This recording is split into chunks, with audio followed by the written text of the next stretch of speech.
So we begin tonight talking about the 48 hours that Steph Curry has actually had. Now, if you didn't catch the highlights or see the game last night, Steph dropped in 46 when he was hanging out in Alien Land, which of course is the home court for one Victor Wembanyama in San Antonio. The Golden State Warriors, as you all know, ended up winning the game and wiping out that bad taste in their mouth from how they got absolutely destroyed by OKC the other day. They shouldn't feel so bad. The same thing happened to the Los Angeles Lakers. So on tonight's show, we are actually going to talk about the second part of his last 48 hours, and that is his decision, along with Under Armour's, to actually part ways. If you will, Steph Curry has said night-night to Under Armour. All right, thanks so much for tuning in to the NBA Rundown. As always, I'm Dave DeBaugh, coming to you from the Silicon Valley. Look, we're like 2,500 plus subscribers in. The channel is growing. Please go ahead and subscribe when you have a chance. All right, so on tonight's show, we are going to talk about Steph Curry and the deal with Under Armour and possibly try to uncover where it all went wrong. We're going to get into that. That is our feature story. After that, though, I have a couple thoughts for you on the Joker and the 55 points he poured in last night, as well as some thoughts on the Toronto Raptors. I know. But the Toronto Raptors actually won tonight, and they actually have a winning record, and we owe it to the Raptors, who are, of course, north of the border, to spend at least 2 minutes talking about the Toronto Raptors, which I'm going to give to you towards the end of tonight's NBA Rundown.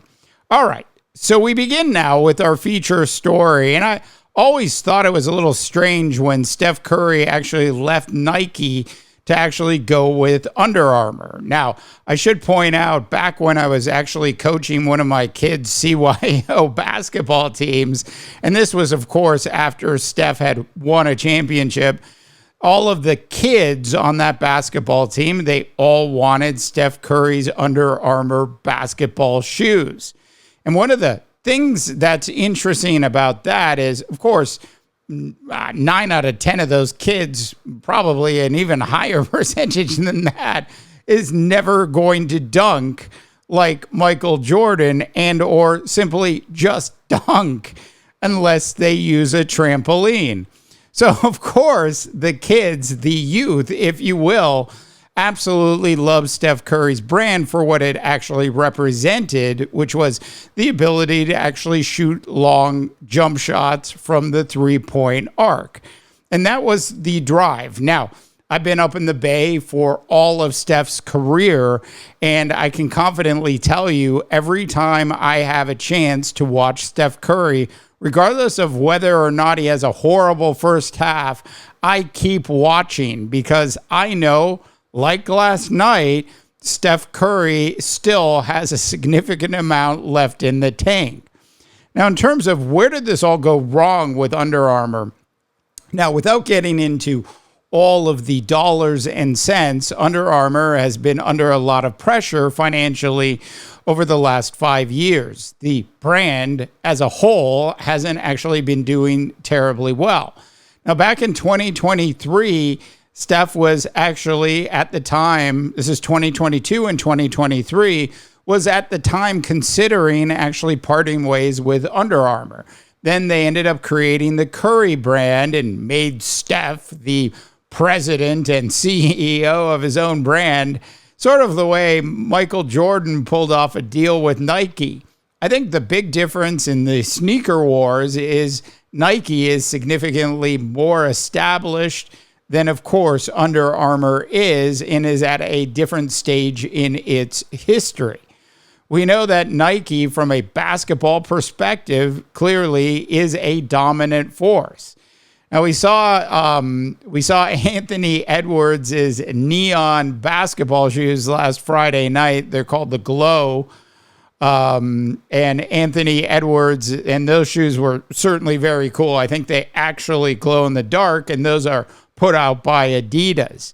then clearly the two brands who have been beating up Under Armour significantly over the last couple of years is Nike and Adidas. In addition to that, there was additional pressure from newcomers or oldcomers coming back to basketball, Puma actually being one of the brands, as well as New Balance. The additional pressure has actually eaten into what Under Armour and the Steph Curry brand had established early in their relationship, especially when Steph was winning championships. Now we're a little further removed at this point, and I think it's pretty clear, at least to everybody observing, that Under Armour as a brand is in a bit of trouble. So it's not terribly surprising that Steph Curry would feel the need to actually jump ship from the Under Armour brand at this point. Now, in terms of where does Steph go from here? Does he go to Puma? Does he go to New Balance? What about Adidas? What about heading home to Nike? Look, those are all options. And of course, the option, if you know anything about Steph Curry, that he probably wants to head down is actually taking the Curry brand with him, financing it himself, and actually figuring out how to make the Curry brand competitive in a highly competitive market.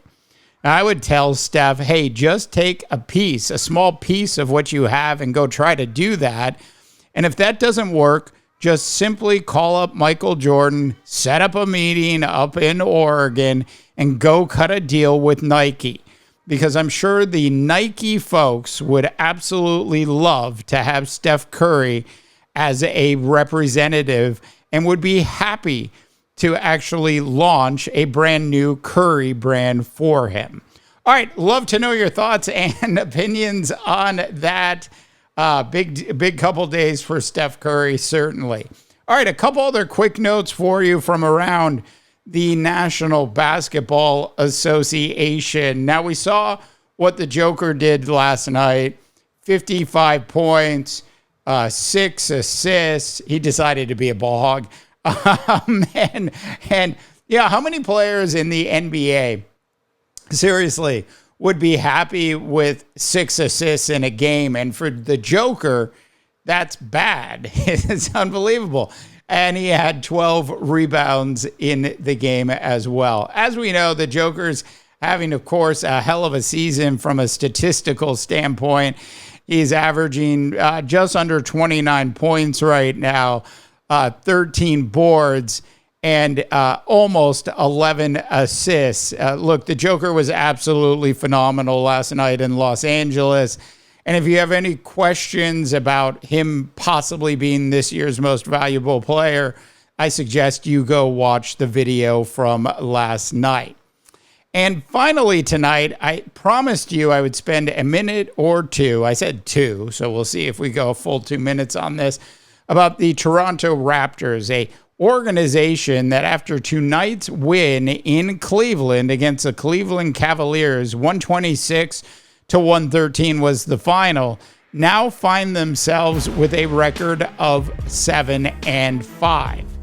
And when you actually look at this Toronto Raptors roster, and I'm gonna go down the list of players that contributed significantly tonight, and these, for the most part, are the same players that have done it the entire season, minus, of course, Brandon Ingram, who was out for a little while at the start of the season. But Brandon Ingram tonight, 11 points, 4 assists, 5 rebounds.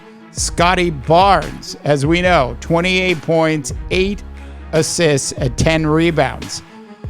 Jacob Poletti, God, I always struggle with his name, 20 points, 3 assists, and 7 rebounds. You can all rip on me for getting that name wrong. RJ Barrett did not have a huge night scoring. He had 9 points, but he still had 4 assists and 9 boards in the game.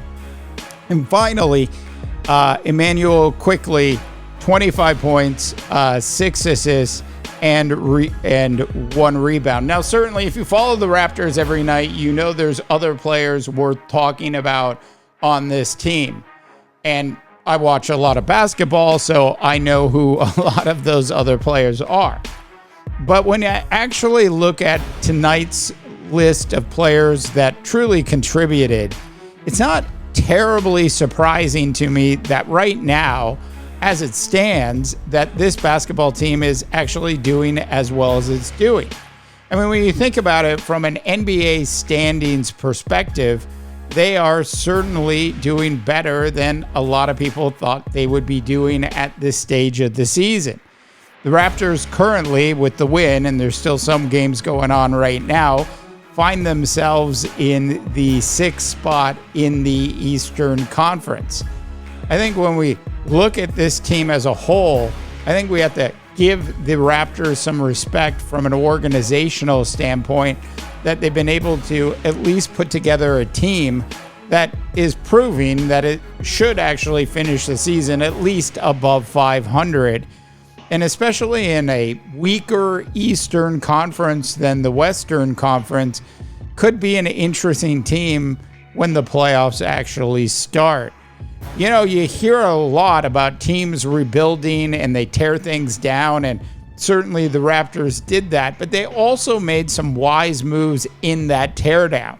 Brandon Ingram certainly being one of them, and quickly being another one of them, so that when they actually woke up when the season started, the cupboard wasn't totally dry or empty, if you know what I mean. All right, love to have your thoughts and opinions on all of this.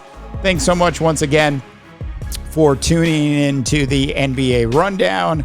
As always, I'm Dave DeBaugh, wishing you all a tremendous rest of your sports viewing day.